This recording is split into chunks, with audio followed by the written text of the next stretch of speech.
1690 সালের 24শে আগস্ট এক প্রবল ঝড় বৃষ্টির দিনে ইস্ট ইন্ডিয়া কোম্পানির প্রতিনিধি জব চার্নক সুতানুটির ঘাটে পা রাখলেন। সেই সময়কার বাংলা ছিল মুঘল শাসনের অধীনে। চার্নক কি সেদিন জানতেন যে তার এই পদার্পণ ভারতের ইতিহাসের মোড় ঘুরিয়ে দেবে? সুতানুটি, গোবিন্দপুর আর ডিহি কলকাতা, এই তিনটি অখ্যাত গ্রামই ছিল আজকের এই বিশাল মহানগরীর প্রাথমিক ভ্রূণ, যা ধীরে ধীরে ব্রিটিশ সাম্রাজ্যের দ্বিতীয় রাজধানীতে পরিণত হবে। সেই সময়কার গ্রামগুলো ছিল মূলত কৃষিজীবী এবং তাঁতি সম্প্রদায়ের নিভৃত জনপদ। সুতানুটি ছিল সুতোর ব্যবসার প্রধান কেন্দ্র, যেখানে স্থানীয় শেঠ ও বসাকরা আদিকাল থেকে কারবার করতেন।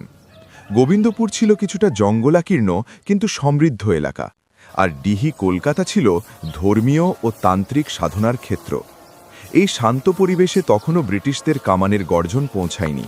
কেবল শোনা যেত গঙ্গার মাঝিদের ভাটিয়ালি গান আর মাঝরাতের শেয়ালের ডাক।